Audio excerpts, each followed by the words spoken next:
In fact, one of the few reasons why I wanted to get into advertising was to run away from numbers. But when you become a digital marketer, you're looking at numbers all the time. And I realized that I'm just scared. There's no reason to be scared. So, when you're a content marketer, leader, head in a company which has generated leads only from content marketing, respect for that, then the founder or the leadership will always be looking at what you're doing. So that's the eye of Sauron, and you are the ring bearer, because you are now handling the one thing that the company has absolutely nailed, has given it all the power, and wants to continue to have that power, which is truly justified.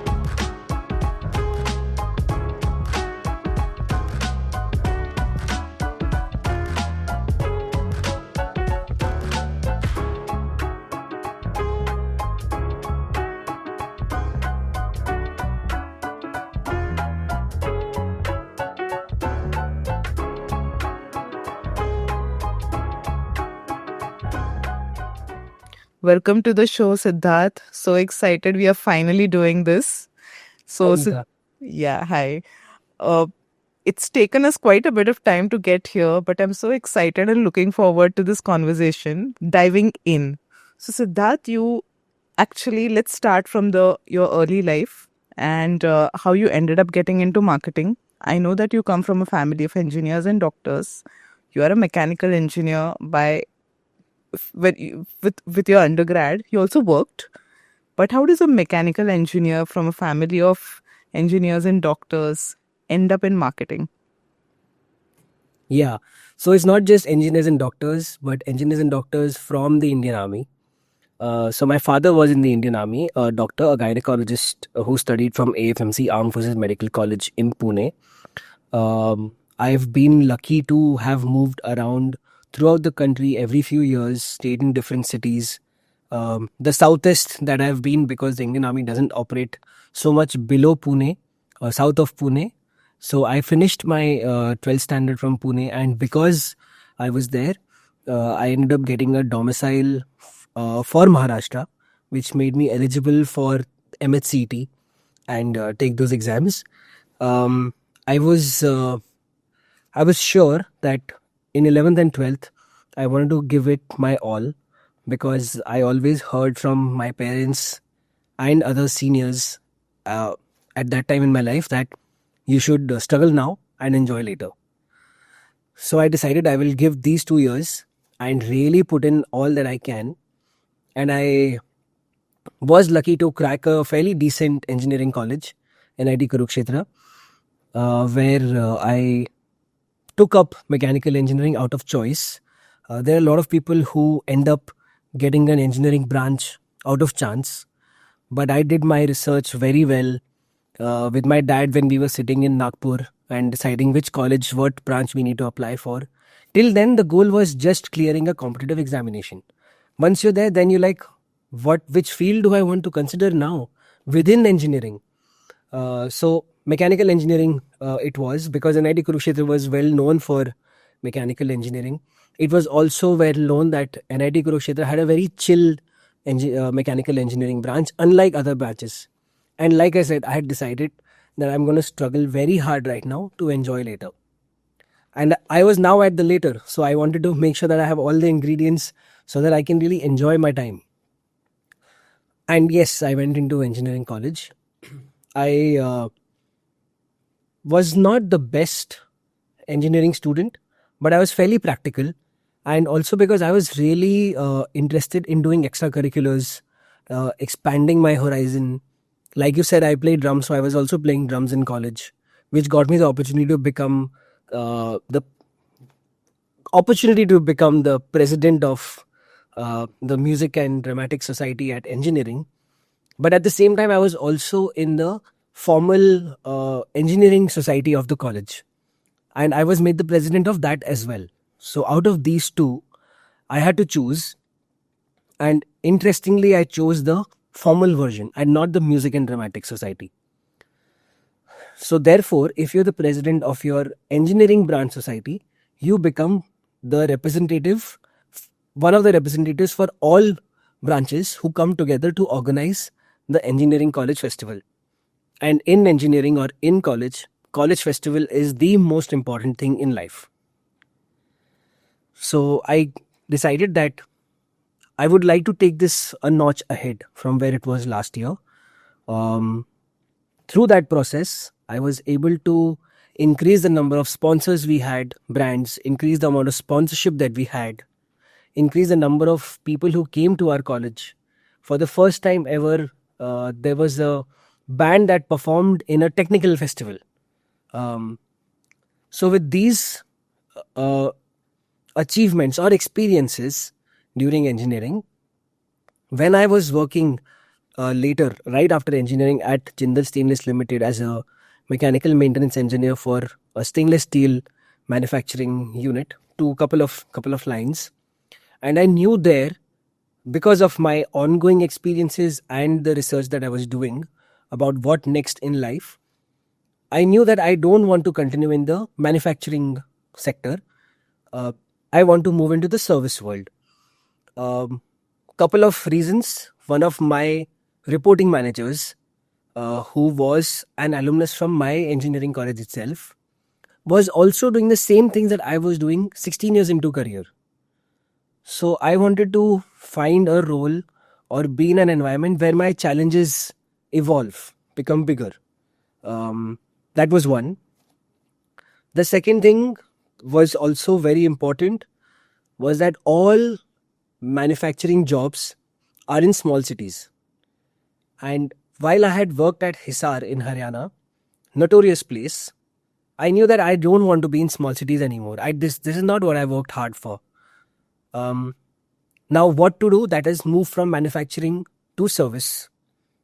What am I good at?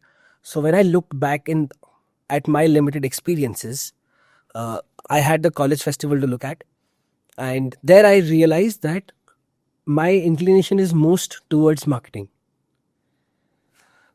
At that time, I decided I would like to pursue marketing, and MICA happened to be one of the well-known colleges in the field of marketing. So I applied, got through.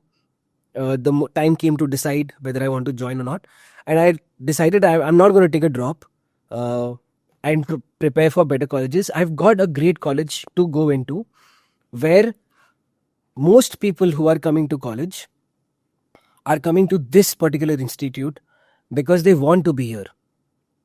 Unlike when you're not in the best engineering college but in the second best engineering college, where everyone thinks I did not make it into IIT, then the vibe is I didn't do well. But here, people are here because they've made that choice. So when I went into MICA, um, everyone there was there because they wanted to be in MICA. And that really creates a great environment. And it did. For the next 2 years, it was a fantastic journey. Now, when I joined MICA, my intention was to get into advertising, which is one of the big areas in marketing, of course. And MICA was also well known for advertising. My seniors used to tell that if you crack an internship in an advertising agency, then it's going to be very likely that you're going to crack a full-time job also in an advertising agency. So I was like, okay, all focus on cracking an internship in an advertising agency. I was fortunate to get an internship at DDV Mudra, which is one of the founding companies of the Mudra Group, or one of the companies in the Mudra Group, which led to the formulation of the institute itself. So we were 6 or 8 of us who got placed in Mudra. And in the interview, they asked me which city would you like to be in. They had offices in Bombay, Bangalore, and Delhi. So I told them I've never experienced Bangalore, so I would like to intern there. And they agreed to that. So I interned in DDV Mudra in Bangalore. Great experience. For the first time, I lived in Bangalore for 2 months. It was fun. Lot of exposure. Being in Bangalore is anyway exciting also. At the right time, I was there in 2013. So Bangalore was younger. The energy was more, let's do big. And now we've done big. So times have evolved. It so happened that in my second year, the Indian government released a rule that advertising on TV has to reduce from 18 minutes to 12 minutes, which made advertising agencies unsure of how things are going to pan out. So I waited for advertising agencies for a very long time during placements, and it was my naivety at this time when I used to believe that if there's one thing in life that I don't want to do, it is digital marketing. One thing led to the other. While I waited for placements for an advertising agency to turn up, time was running out. So I ended up getting placed in a digital marketing agency. So agency, yes, but in a field that I absolutely did not want to do. I wasn't very happy with that particular job that I got in campus. So I took matters in my own hands and I applied to companies on my own. Through one of my very good seniors, I got an opportunity to interview with Info Edge India Limited, which is a conglomerate that owns a big internet company that owns Naukri.com, Jeevansai.com, 99 Acres, and Shiksha.com. So I ended up in Shiksha.com as a performance marketer. And looking back, I think I landed in the right field at the right time, out of chance.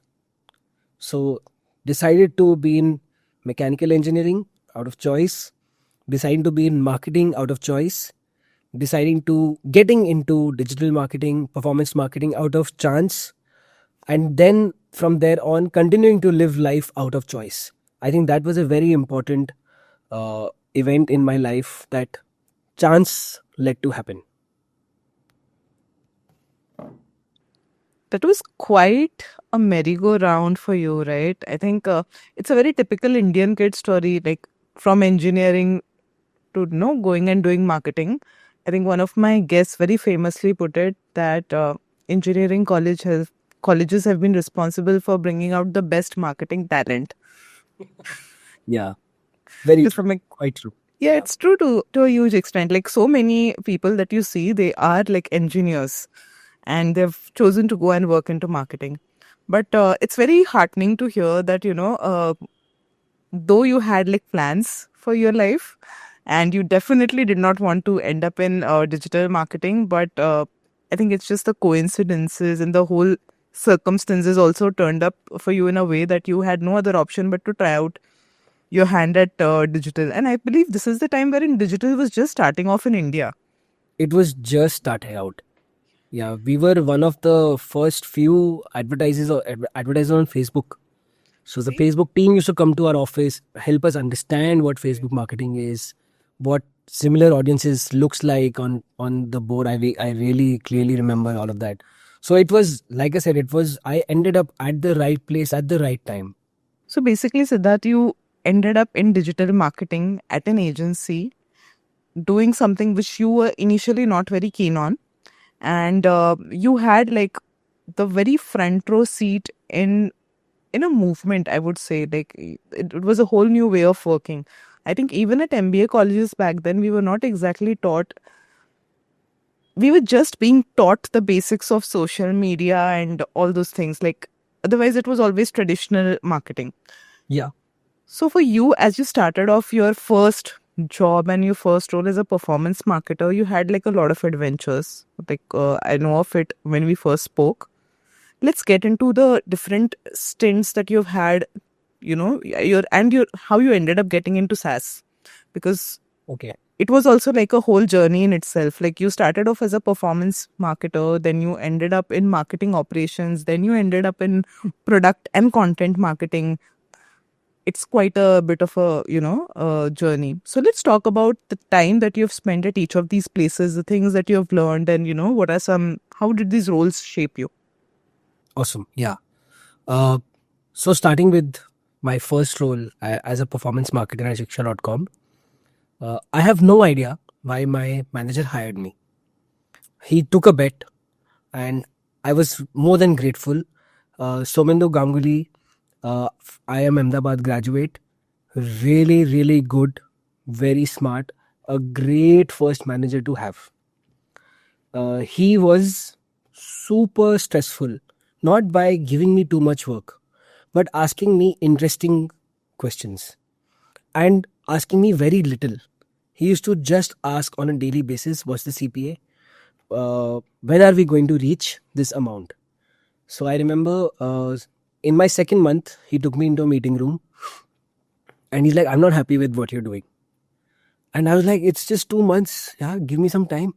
I'm figuring it out. But I know now that he said that because he wanted to throw me in the deep. And I went into the deep. I wanted to prove myself to this guy who was good, uh, who was smart. If it was just anyone else, I would probably have not taken that route. But this guy, I wanted to do well for him. And it's very important to have a very good manager for you. 2 months later, uh, I had reached through rigorous optimization a CP of 151 rupees. And Somindu walks into office. I used to reach earlier at that time. He came in and he's like, what's the CPA? I said 151 and he had a very disappointing face. So I told him, come, I want to talk to you in a meeting. I was like, when will you be happy? He said, when it reaches 150, I will be happy. 2 days later, he came in and the CPA was 149.7. And I was like, are you going to be happy now? He said, now I'm happy with what you're doing.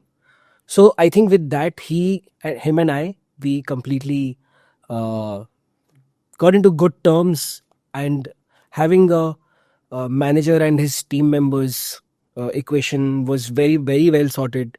We could communicate very well with each other. And I kept my optimization journey going on. I brought cost price down to 120, which the company had never seen before, not even in the early days. And one day he was dropping me back home. Sometimes he used to do that to find time and, in an isolated space, have a chat. He said, I have no idea what you're doing, but what you're doing is right. Please continue. So it was a good validation. And from there, validations kept coming. 6 months into that role, we used to have conversations in office, and Somindu, smart guy, that disclaimer must be there. He used to keep saying that we are not good in mobile advertising. We get a conversion rate of 0.02%, which is not good. And I used to take that as truth. So 6 months in, I told him that I want to create a mobile landing page myself. So he said, it will not work, try it. So I tried it and I figured out the problem. We were looking at the conversion numbers on Google Ads platform, where the Google conversion pixel was not placed, so it would not report the numbers. But on the backend, we were getting conversions. So this was early days of the internet. Now it may seem obvious, but in 2014, 15, around that time, this is what growth hacking was. Finding a gap which you plug, you will see drastic results. And I saw 150% increase in number of leads from the first year to the second year. And I'm not talking small base. We were at 100,000 conversions in the first year and 260,000 in the second year. That's a huge jump. So got my growth hacking problem situation sorted. Somindu at that time, after having spent 6 years at Info Edge India Limited, decided to move on, and he got the opportunity of becoming a product management head at Sulekha.com, which was in Chennai. And a few months later, he asked me to join him. I wasn't ready. I was enjoying my work in Delhi. I was enjoying the life that I had built. I was exercising every day. I was learning MMA. I had a good social circle also going on. So I decided that I would not leave at that time. But I was staying with my grandmom at that time. And that used to be a little small friction area in life. Because I used to also come back late at night sometimes. And she would wait. And there was no way to... it's so heartening to get the opportunity to live with your grandmother as a grown-up person. I lived with her for 2 years, and I knew that I have to move out of my house to build a life of my own. And this advice also came to me from my mom. So we were all aligned with it. And I decided then to, I knew that I could not be in the same city and live in a different house. So to move out, I absolutely love my grandmother. Nothing against her, obviously. But I had to build my own life. So I decided to move to Chennai. And one of the other reasons why I was excited to move to Chennai was because I knew that music scene in Chennai is good. So I would like get an opportunity to experience so much music, so much different culture in that part of the country. And like I said, I had never been south of Pune. So I got an opportunity to work in Bangalore during internship and then working in Chennai for 2 years. What a great time I had. 2.5 years in Chennai. And I'm one of the few people coming from North India who say they enjoyed Chennai. I have my reasons. So I joined Sulekha. It was a bootstrap company that suddenly got a lot of investments. So it went from 1,200 employees to 2,500 employees in 2 years.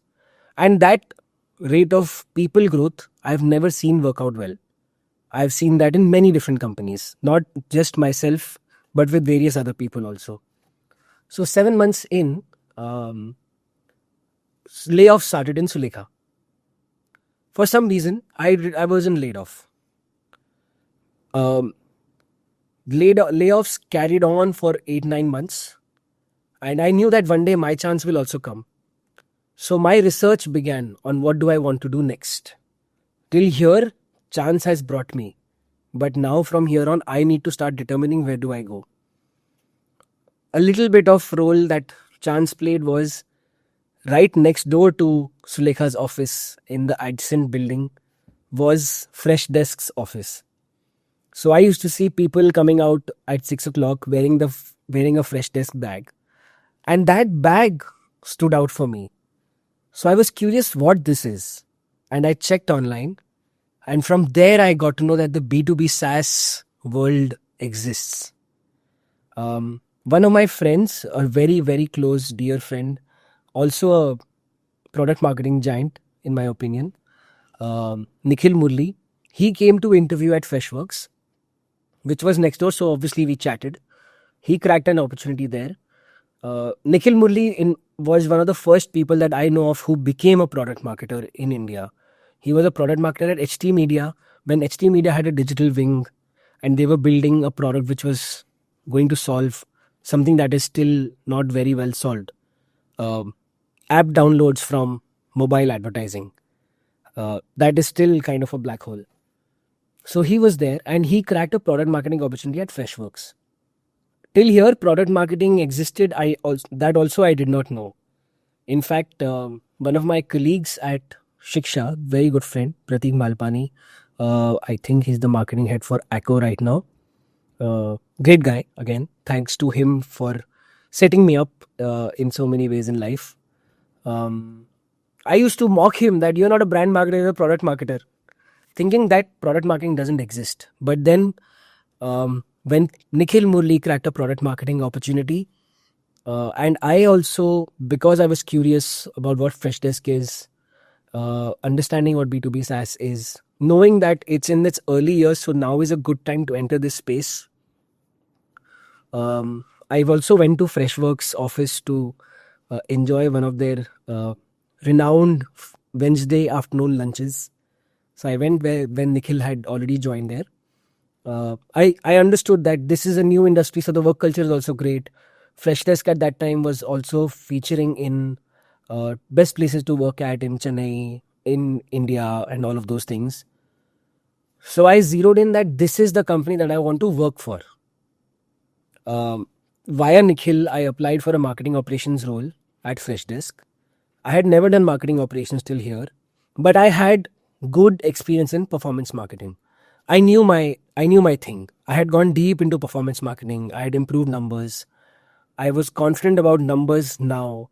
In fact, one of the few reasons why I wanted to get into advertising was to run away from numbers. But when you become a digital marketer, you're looking at numbers all the time. And I realized that I'm just scared. There's no reason to be scared. I built comfort around numbers. So that's something that I really communicate strongly with all of my students also, or mentees, that you are just scared of numbers. Once you understand that they're only 10 digits, 9 digits, and 10 digits, and they're also, you're only looking at percentages most of the times, one thing divided by another. That's it. That's all we need to make directional decisions. Um, so yeah, so I, because I had a decent background at the work that I had done, knew my thing. My two managers at that time, Rutika Charan and Samyukta Dega, uh, took a bet on me, and I'm forever grateful for that. I joined Freshdesk as a marketing operations, knowing nothing about marketing operations, answering my way through the interviews based on my experiences, sharing numbers wherever I could, sharing processes where I could. So I got into this role, and this is where I worked with product marketers for the first time. They were my colleagues, and I really looked up to them. It was a big team of product marketers. Yes, there were those typical gaps that exist in all product marketing roles that were there also, but that's the job. You're solving those gaps. So I looked at these guys and I was like, wow, I would love to be a product marketer one day. Um, at this time, Rutika and I had also become decent friends. Manager and her reportee equation had, yes, that existed, but we were also pretty good friends, so I could share my ideas easily with her. I was really excited to pursue product marketing, but before that, to know if I would make a good product marketer or not. So I did a product marketing project. I told the team that we used to have a weekly stand up. So I suggested a project, an idea that we should do a Star Wars May the 4th campaign. That's it. That was the idea. What it would entail, I had no clue. But Rutika said, this is a great idea. Please go ahead and do whatever you think you should do. So I started having conversation, and that's so empowering for a reportee. A great manager would let their team members do what they are excited to do, and they would, yes, guide them to do well, bring in the business angle to it. So at this time, I was going around the Freshdesk office, and I came across someone called Aparna Chuk. She's with Atomic Work right now. Dear friend back then, now kind of lost touch, but I keep seeing what she's doing, and always my best wishes to her, because she's also played a very important role in my career and life. So came across, had a conversation with her, and she brought in a business angle, a product angle to this campaign. She said, let's use this for, we have these 4 5 problems that are existing right now. Let's try to solve them, or pick up a couple of them that we can solve. So we zeroed in on a couple of product adoption problems. And through this Star Wars May the 4th Be With You campaign, we were able to drive some numbers. We got applauded. Aparna got applauded as a product manager for a product marketing project, and she came back and told me in a very excited manner. So that was a very, very good experience. Now, what I did in that short, small project, I took it into the Freshworks hackathon, in which I came second, me and my team. And interestingly, my team had 4 members, like every other team, but 2 out of these members were interns, uh, coding interns. So I picked up 2 coding interns, me, and I knew that my strength is just going to be the presentation that I give. I spent 2 days just making a great presentation, practicing it, and I knew I killed it, which is why I came second and won an iPad and all that. But then at this point, I knew that if the opportunity to become a product marketing comes my way, I will say yes. I'm confident that I can take up this role. I was going to get married. My wife was based in Delhi, and that time I had decided that I want to be in B2B SaaS only. And 2018, I think 17, 18, there were very few big B2B SaaS companies that were also hiring extensively. Wingify was one of them, who was hiring for marketing operations. My confidence was not still full that I would apply for a product marketing role. But I applied for a marketing operations opportunity. I'd got a call and gave my first round. In my second round, the interviewer asked me, "Do you want to try product marketing? You sound like someone who could be a good product marketer." Anirudh Jain, great colleague, again another very important person in my life from a career point of view, and so many different things. He was also a great person to have in office. He asked me, "Would you like to try product marketing?" And I said, "Yeah, of course. I've also done some projects, and I think I would like to give it a shot." I did crack the opportunity, and I am forever grateful that I ended up in a role that I really, really loved. By now, this was my fourth job, and um, in 5 years, which is also quite a bit, and I wanted to also change this fact. So I decided that no matter what happens, I'm going to put my head down and do my work. Um, and I really saw a lot of growth with this perspective and attitude, which I think worked kind of well for me. So that's through a lot of chance, choice, and a lot of important people who came along the way, I ended up landing into product marketing.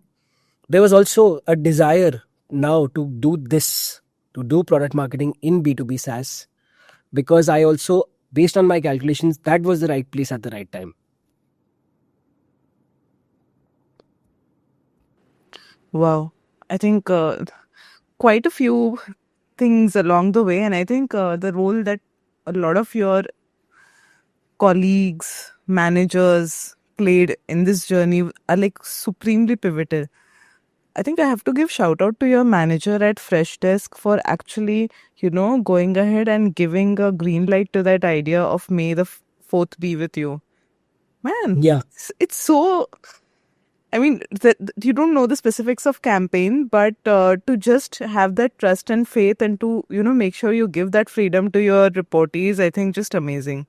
that's all you need sometimes. No, I think people play a huge role in your life. And I'm not just saying your life in general. And if Yeah, you're fortunate enough to meet good people, I mean, the way in which they will impact and maybe the things that you learn from them. I think one thing which you even said, maybe I'm moving a little ahead in the conversation, but like for you, you said one thing which has kind of stuck with me. You're in the business of being nice because that's what you experienced very thoroughly during your time at Wingify. And also, like in general, over your career, like you met a bunch of people who kind of impacted you in a good way. I think couple of things which come to my mind, and I definitely want to cover this. When we last spoke, you mentioned something called as when we were talking in depth about your Wingify part of your life. You mentioned something called as Eye of Sauron, bringing in the Lord of the Rings analogy here, and it had something very specific to do with the content marketing role over there. So you joined Wingify in marketing ops, but you did a product marketing. bunch. Sorry, you joined them in product marketing, Yeah, but you were also kind of asked to take on like content marketing a little later in your journey. And there was also like this whole Harry Potter analogy you brought in. yeah, Can we please talk about that? And also, let's also chat about the time that you spent, like your role evolved over your time there. I think the last thing that you did there was you were the head of North America marketing, I believe. yeah, And there were like a bunch of interesting things that you learned doing that as well. So let's talk about that too. yeah. So I was at Wingify for about 4 years. Joined as an individual contributor in product marketing. My manager Paresh, in the first few months when I was not sure whether I'm doing well or not, I was in a meeting with one of my salespeople, and he opened the door and he said, "We need to hire." And it was like my replacement. But he's like, "Two people who to work under you, start planning." And I was not very sure if I should hire someone, if I am ready to lead. Uh, but one person from the team and from the existing team came and started working with me, and I also hired one more person. So essentially, when I started, I was a product marketing individual contributor. 9-10 months later, I started leading a piece of product marketing. I was doing a large volume of work. That's been my approach. And I draw inspiration on this aspect from many different people. You can do one thing and excel, you can do multiple things and excel. Various life paths exist. There are enough case studies of success, of growth in all areas. But I also looked inside and also my history, that I always love doing multiple things, always, and that is my stance even now. For myself, yes, there are a lot of people who like to really focus on something. Sure, that is perhaps a better. I don't know. I'm no one to uh, know that or answer it, but I want to lead my life by doing various things. So while I was a product marketer, individual, and with a small team, I did a huge volume of work that led to some results. And teams are dynamic; people come and go. So there was one situation happening at office through which I became the best contender to now start leading content marketing also. In these 1.5, 2 years that I had been at Wingify, content marketing had moved already to 3 or 4 managers. So this is where the Harry Potter analogy comes in, that content marketing felt like the defense against the dark arts at Harry Potter, at Hogwarts. Every year there will be a new teacher for this subject. So here also every 6 months there would be a new person who would lead content marketing. Um, yeah, it could be timing, or it could be my approach, it could be my attitude towards how I looked at Wingify, extremely respectfully, of course, how I looked at content marketing and what my approach would be. I think I became the longest standing content marketing lead. I think I served in that role for 1.5 years, and I graduated to becoming the North America's marketing lead. So I think I did justice to that role, which is why I went on to become. I didn't leave. I Content marketing was not taken away from me, or was not something that I had to let go because of poor performance, but because I was moving a step further, which led me to shed this unnecessary weight for that role. During my time as a content marketer, I did again a lot of projects. There was one that led to a 300% growth in the number of leads that we were generating from VWO blogs. Shipped tons of content, then decided that shipping content is not what we should focus on. We should focus on improving what we already have, which is garnering so much traffic. And why should we have this segment of the website to be the lowest contributor on leads? Shouldn't knowledge sharing also be driving lead generation? Why are we looking at VW only as traffic acquisition and not for business, which is leads? So the management agreed and asked me to solve for this, and I was able to solve for it, which gave me a lot of visibility, growth, an opportunity to take up the next big thing. And at this time, I also, having spent a few years as a product marketer and having spent countless hours on phone helping people understand what product marketing is, people would reach out to me, what is product marketing, can you please help me understand? And I used to get excited about it. I used to walk around my society, answer this question. It was also pandemic time, so you were limited, so I took this up as an extra additional way to keep myself entertained. From that, a whole product marketing course has come about. But I would like to come back and say one thing, that I'm a big Lord of the Rings fan. I do my annual Lord of the Rings weekend every year, except the last 2 years where, I don't think an entrepreneur can afford watching extended versions of Lord of the Rings. But I wish to solve for that now. So when you're a content marketer, leader, head in a company which has generated leads only from content marketing, respect for that, then the founder or the leadership will always be looking at what you're doing.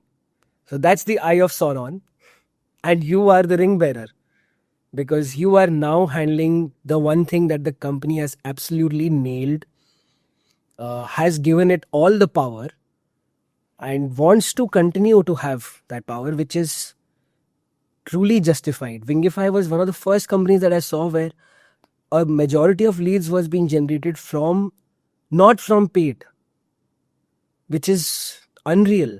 Otherwise, throwing money at the problem is the easiest thing to do if you have the money. That is. So that's why so many companies work on high spends on performance marketing to drive lead generation, but not Wingify. VW worked on driving more leads from organic sources than performance marketing, which is unreal. Wow. Okay, firstly, another Lord of the Rings fan here. I've read the book. I try and do an annual viewing. Like you said, 9 hours is very difficult. Like extended version is 9 hours. Yeah. But I think I have like another friend who is also like a huge Lord of the Rings fan. So I think we are going to try and sync up and see if we can do like a watch party of sorts. I mean, it would be fun. But note to self, go and view, or maybe do like this year's, run of Lord of the Rings very soon.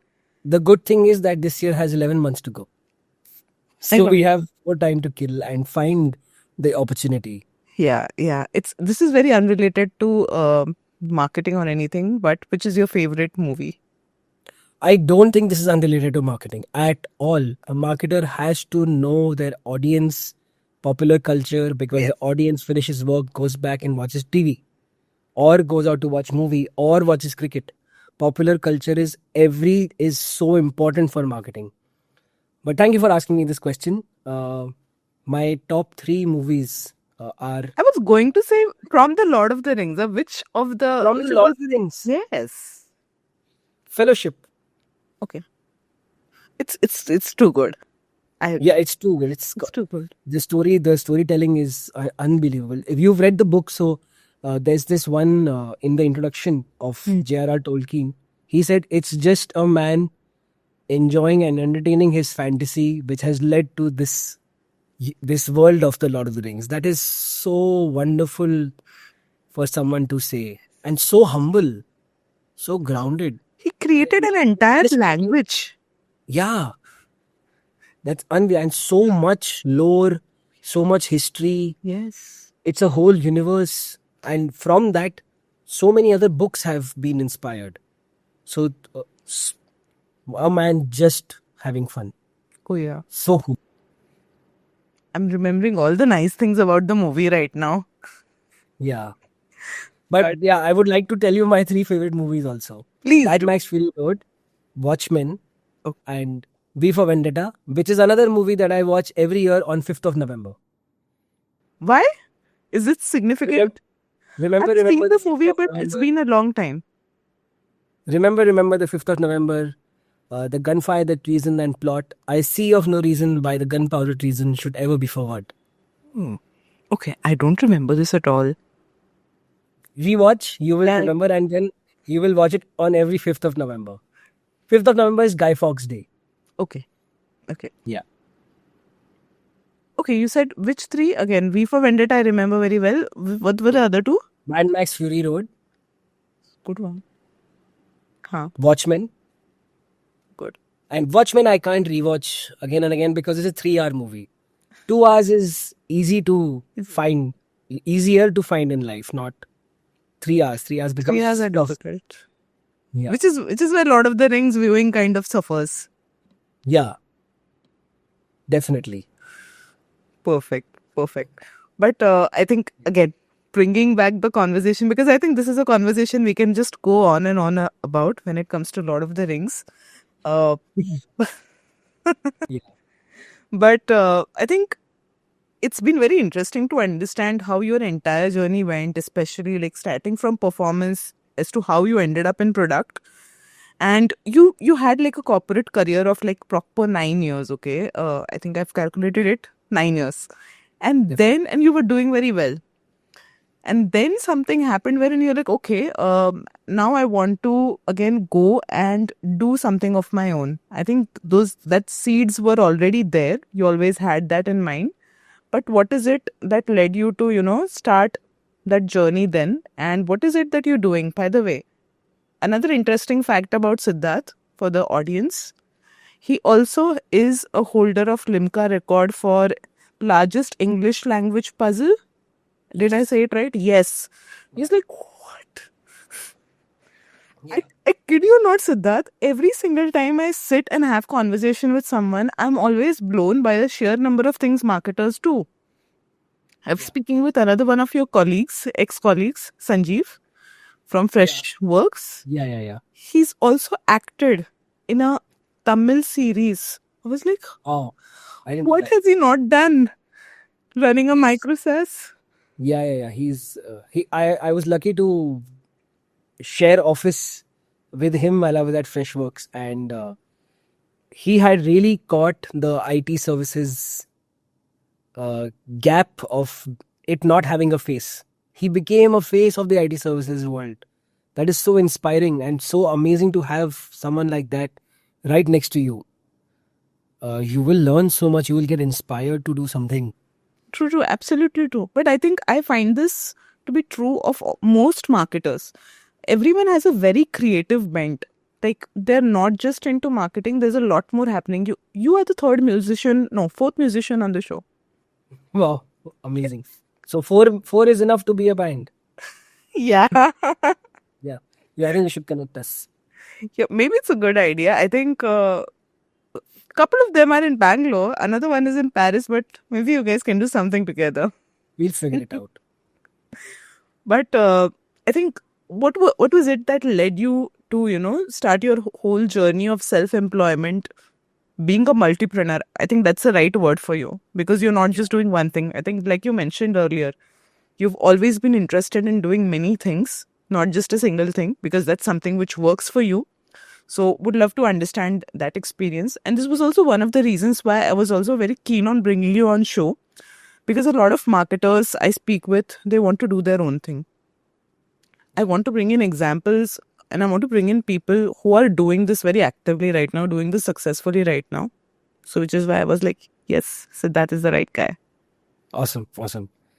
So when I started working, I knew that one day I would like to run something of my own.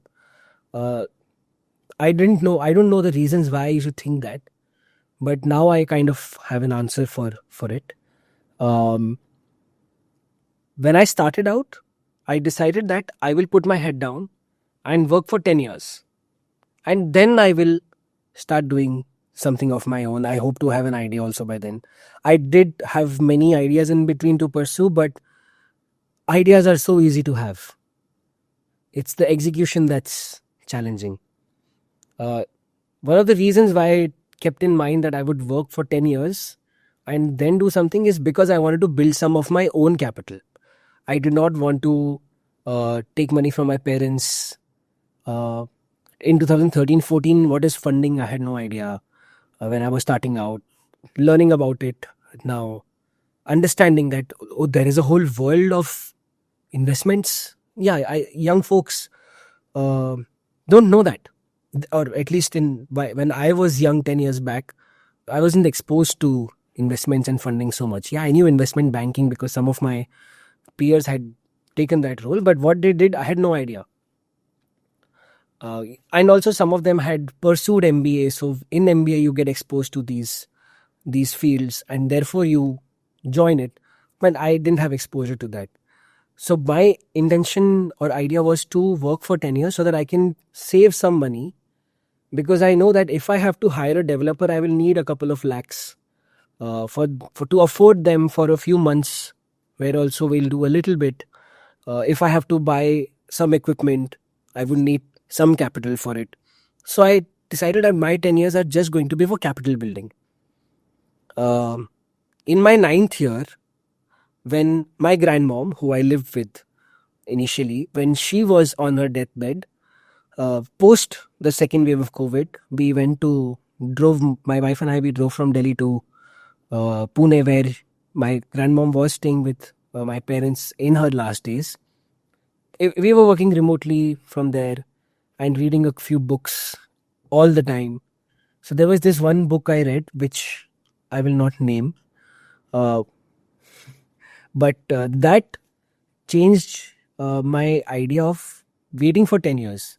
I was in my ninth year. I was going to start my 10th year of. Sorry, I had finished 8 and I was going to. I was in my ninth running year. So I decided that I'm not going to wait for that time now.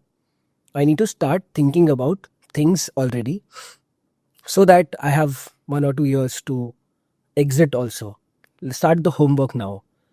So I kept thinking about what are some of the things that I already have which I can pursue. One thing I had was the fact that I was answering what is product marketing to people one on one, which had also already become a 1 hour session that I used to do every month to help people understand whether they want to pursue product marketing or not. So this was one of the things that I could pursue. Um, then over my the last 8 years or so, af- I used to work every day after office for like 30-40 minutes and build India's largest crossword. It was a side project that I had taken with no idea on what it's going to be. I just wanted to have a project. Besides finishing office, I used to come back, watch TV, and make a crossword on Excel. And I used to imagine what are going to be some features of it. Uh, so it contains all GRE words. So people are preparing for GRE. If I ever decide to sell to them, I have an audience. It covers a lot of science, art, popular culture, literature. So fun is also there. Plus, it's a crossword. So people who are into crosswords, they can be an audience. People who solve puzzles, they can be an audience. That was all these were features that I built in, never having the idea of wanting to sell it in market.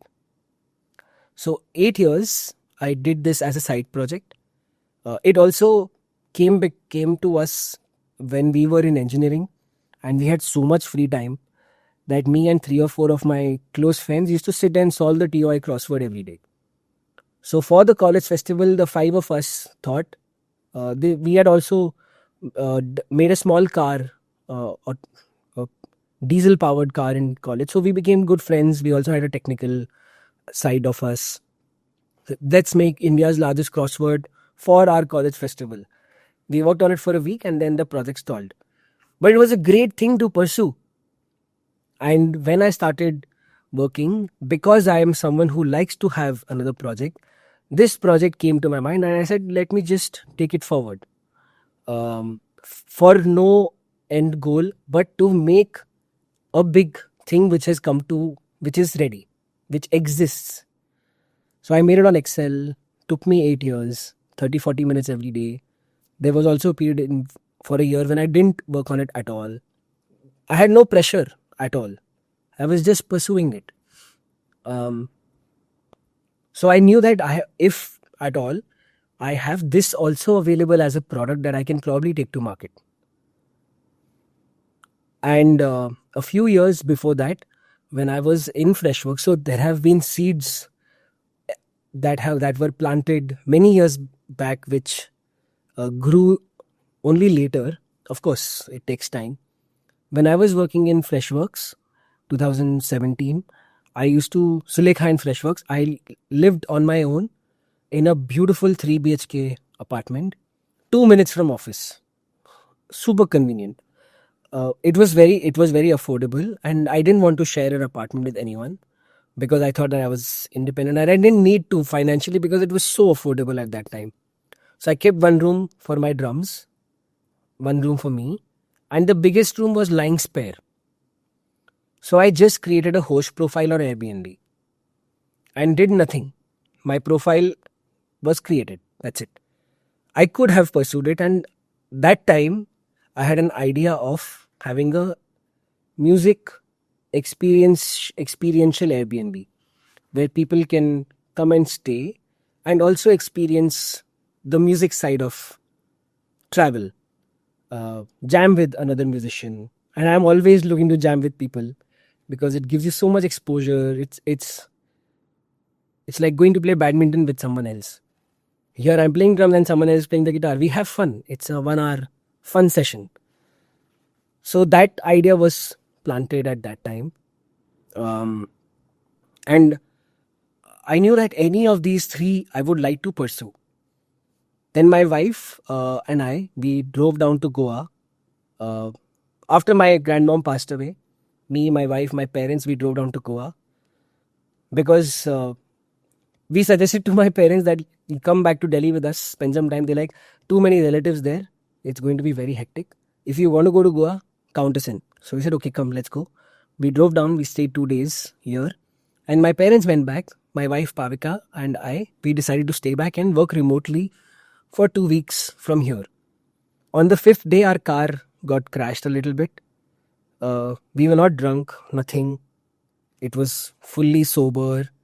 The car touched, one of the tires touched a bridge, and the whole thing just bent. And Goa decided to take Goa timeline, and they said, we'll return the car to you in 12 days. So our 2 week trip, 12 days also didn't happen. It became 25 days. So our 2 week trip became a 5 week trip. And we decided we'll move here. So because we had both of us independently and together also wanted to pursue an Airbnb idea. I wanted to do a music theme based Airbnb where there's a music studio and people can come and stay. But musicians don't have money, and setting up something for musicians is going to be expensive, for which I didn't have the capital at that time. So I parked that idea, but running an Airbnb hosting was potentially an idea. So when we moved to Goa, we let out 2 rooms in our 3 BHK beautiful villa on Airbnb, and that took off. In 1 year, we hosted about 600 people in just 2 rooms. We broke even. The next Airbnb opportunity came because where we stayed, the neighborhood loved our work. They were also happy that no disturbing people are coming, nice people are coming and staying here. Because people are generally concerned that will people come and break the peace here, which is actually not the case. Most people are chill. Those who are not, they will anyway, based on pricing, design, decor, location, they will not come and stay here. So great.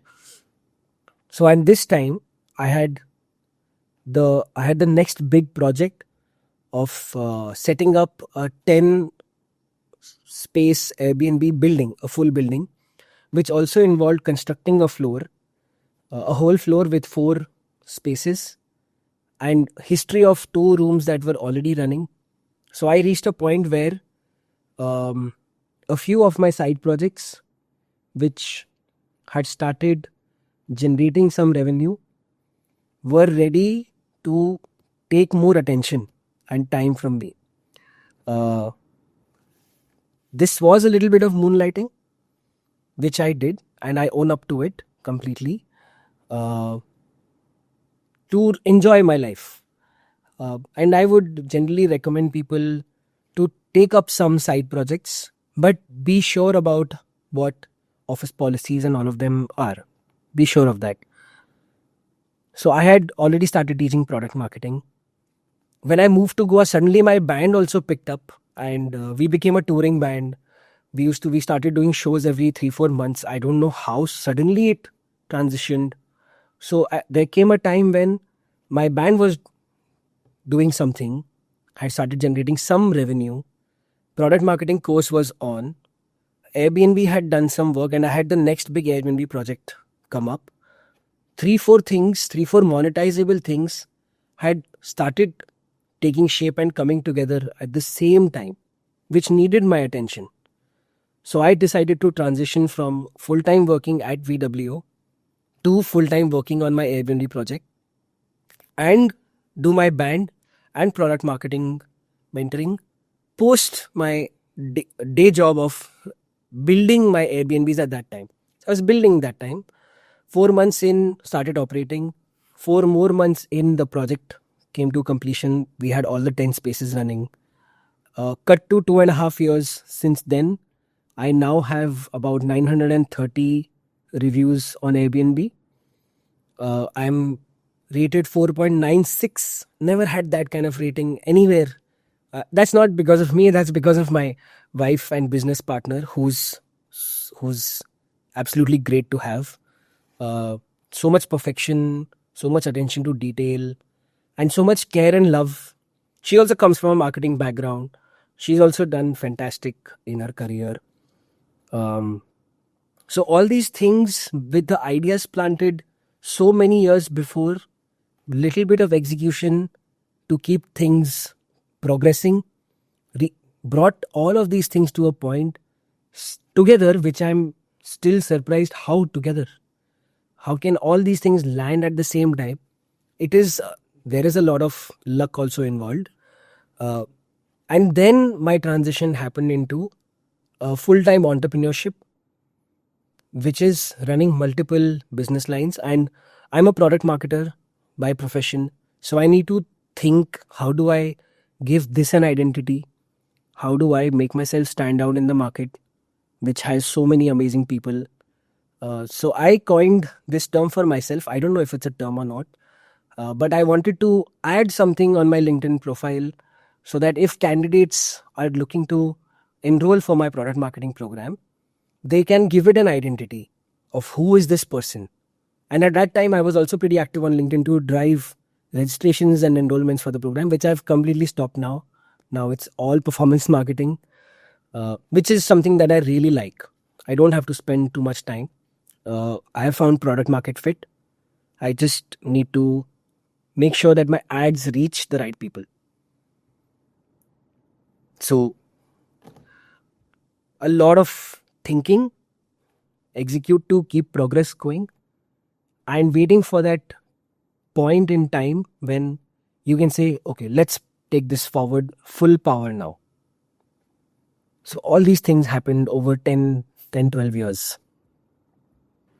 It's not an overnight journey. There was like a proper inflection point. There was a lot of setup. There was a lot of things that were done in the back end to kind of, reach that point. I would say your latest ad, it's really good. I saw it. Awesome.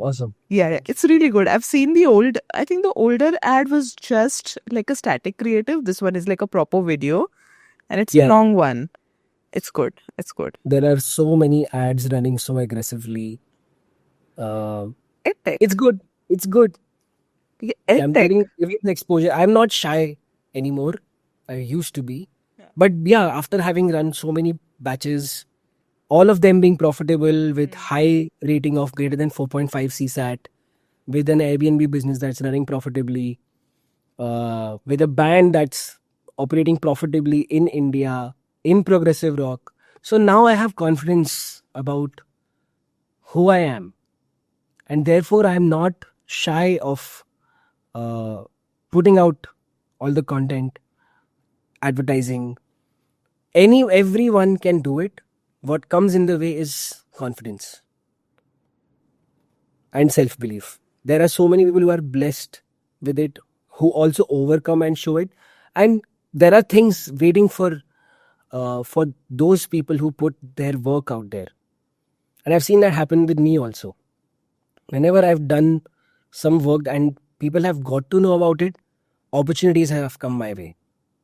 So I would encourage everyone to let people know what they do. Check out this book by Austin Kleon, Show Your Work. $500. Simple, easy ways to start showing the world what you're doing, and not to wait for the time that when it's ready, then I will show. The process of creation is a great advertising opportunity. People want to know process. People want to know how did you get from point A to point Z. It's not B. So many points in between. And that's inspiring. That's actually true. That's very true. And this is a sentiment which has been mirrored by a lot of other marketers who have also been on the show. I mean, there are huge benefits to putting yourself out there, definitely. And at the end of the day, like if you don't talk about all the things that you have done, it doesn't come from a place of self promotion. It just comes from a place of just sharing things that you're learning, you've learned, and maybe guiding someone who's like on their way to that point. I think it's just about that, right? So right now, okay, this brings me to the next segue that I had. It has been very Before interesting. that, Yeah. I would like to add one thing. Yeah. It also makes business sense to do this. In business context, these are alpha launches, beta launches, and general availability.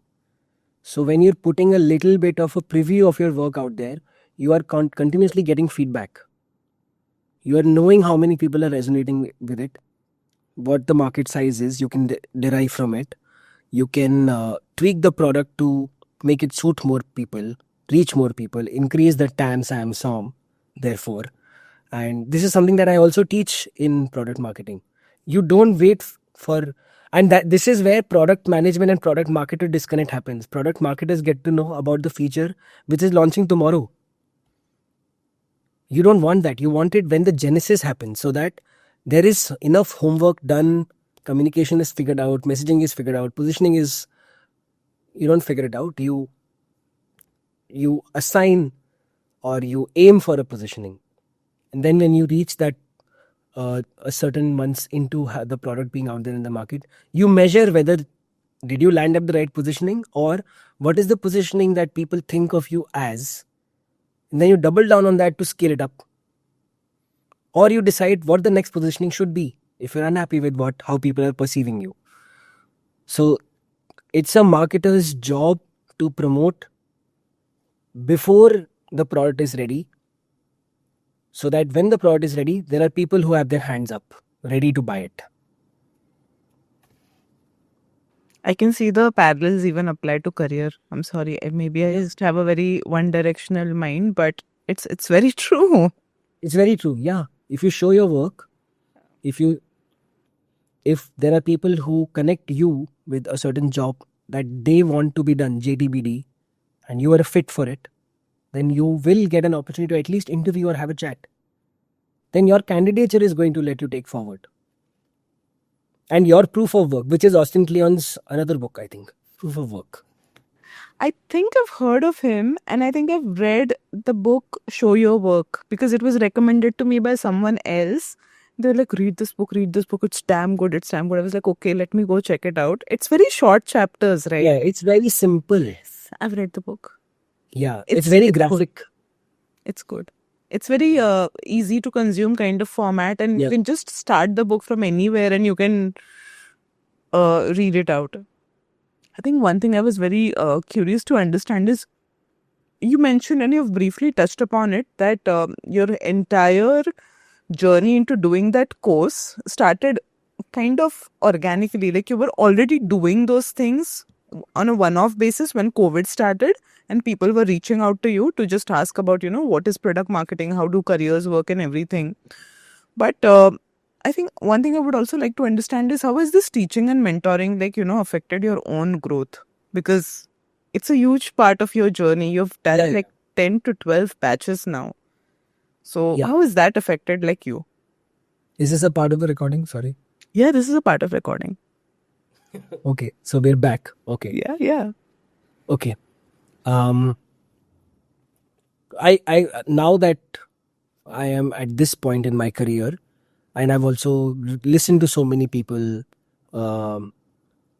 read so much, whatever, as much as I have, I have come to realize that if you create a monetizable product based on people communicating to you as clearly as it can be that they need that product, then the chances of finding product market fit, finding product success becomes high. Rather than you thinking that I would like to create something and I will force myself in people's faces and they will buy that product. So it was fairly natural for me to identify an opportunity of people wanting to know what product marketing is, and at that time not monetizing it, but to help people first, offer a service for free. From that process, when that one-on-one conversation phase was going on, my intention was to save time and start doing sessions where I can, instead of spending 4 hours a week and talking to 4 people, I'd rather spend 1.5 hours and talk to 10 people. So I put up a post on LinkedIn that I'm going to do a session on what is product marketing this coming Sunday. Only 20 people would be invited. I got 35 registrations, and I knew that now I already have a pipeline. So all these 20 are not going to turn up. Some people won't. Those who didn't turn up plus the 15 becomes the immediate set of people available for the next batch, not batch, for the next session. And I would also put up this post once again. So that became like a proof that there are so many people who want to know what product marketing is, even if for free. Now from that, I need to find the people who are going to be willing to pay. At this time, Wingify had a Wingify book club going on. Big fan, I diligently read all the books. Plus, at the same time, other books that I was also reading. We were reading a book called Monetizing Innovation. I don't remember the author's name. But the concept of willingness to pay was addressed fairly strongly in that book. And I was in a situation where I could practice it. I couldn't practice how much are you going to be willing to pay for VW. That's a very difficult topic. And I'm also too young to comprehend how an enterprise is going to pay $1 million for a deal. I could not have done that. But I could have understood how someone is going to pay 1,000, 1,500, 500, 5,000. That range I understand. It's what my pocket is also. So I could connect to it. So after every session, I would randomly pick 3 people and I would call them in the evening on the same day and have a 30-minute chat with them, in which in the last 3-4 minutes, I would ask them, if this segment was paid for, then how much would you be willing to pay?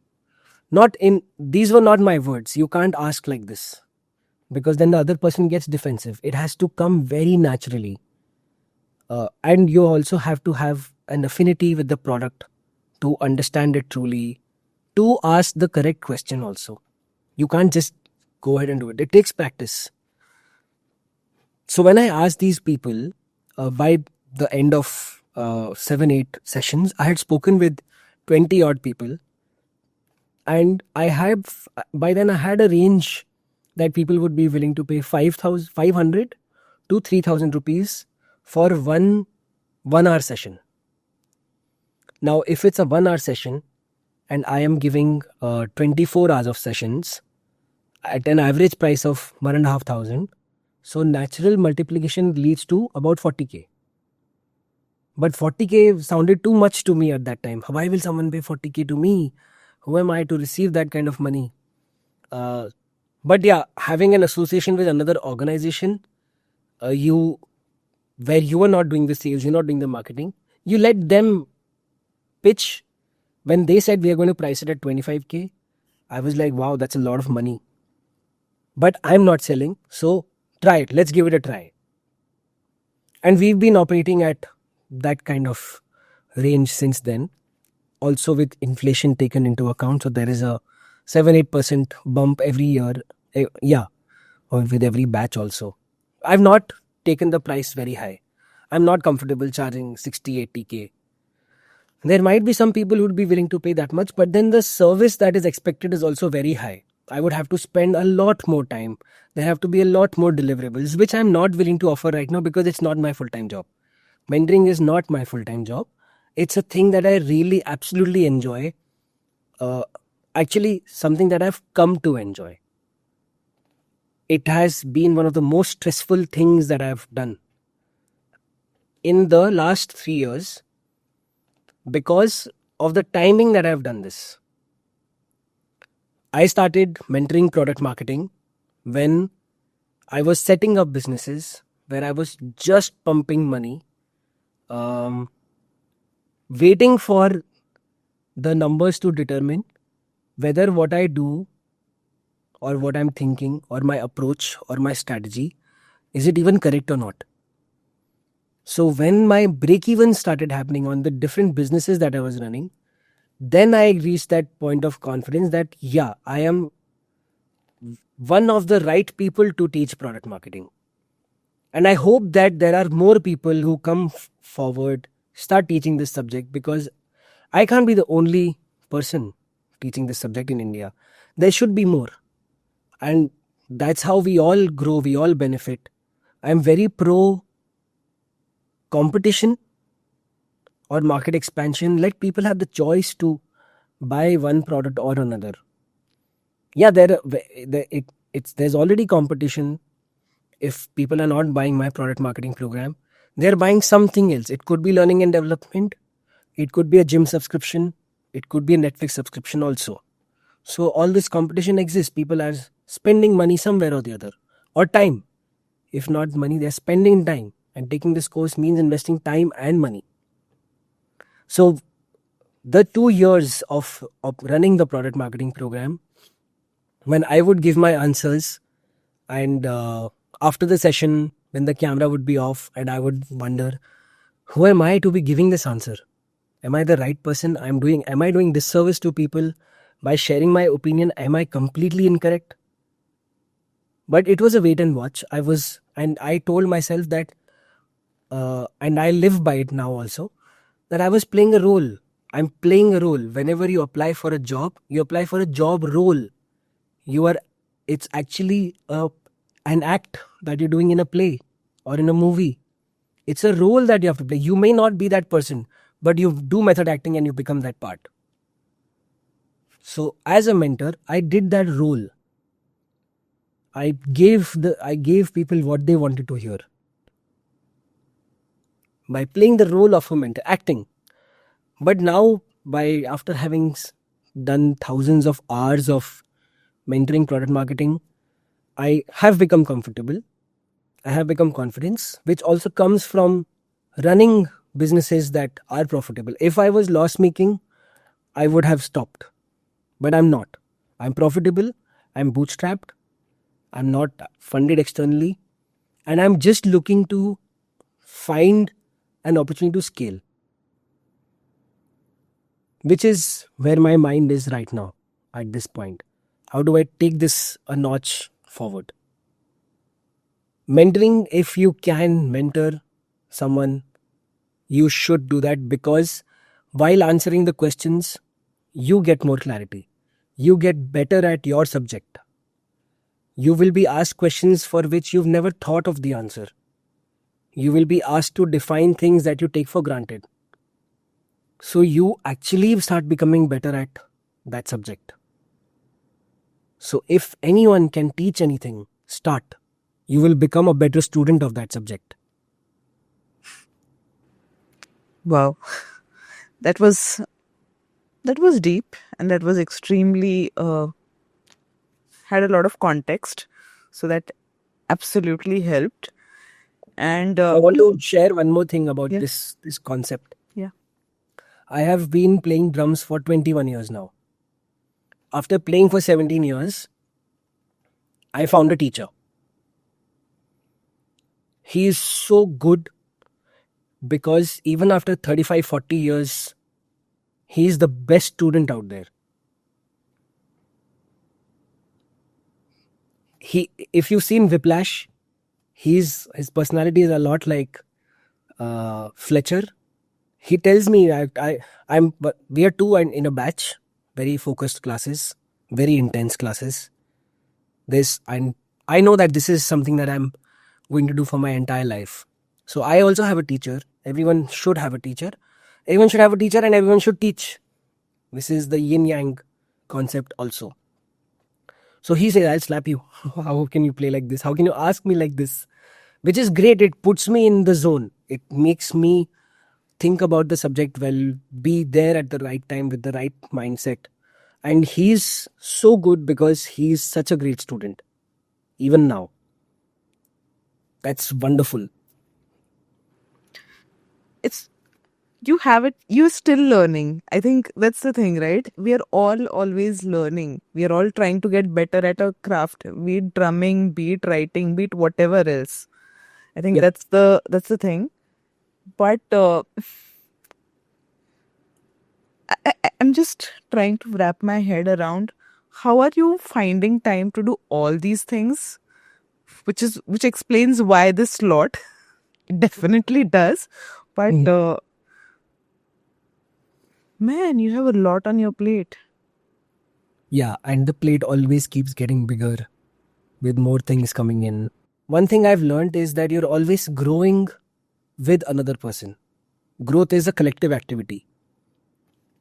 In isolation, you can grow from a knowledge point of view, learn more, but to do more and to make it big, you need other people. It could be your collaborators, it could be your customers. You cannot be growing alone. So you need to find people that you work with. And I am blessed with so many amazing people that I work with, who have put their trust and faith in me and been with me for so many years. Starting from managers who had no reason to hire me, but hired me. Saw something which I can't explain, but I'm glad. Friends who said, okay, let's tag along on this project together, which did well, which set the stage for the next thing. Team members who said that, yeah, this is chaos, but I'm going to work with you, who've been around for 3 years. It's you need the right people filling in for you, who you fill in for, so that you can do all the things that you want to do. Thanks. That was extremely.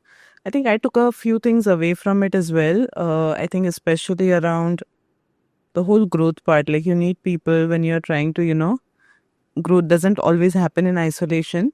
You need like people coming in, sharing their perspectives, you working with them to really take things to the next stage. Thanks for sharing about that.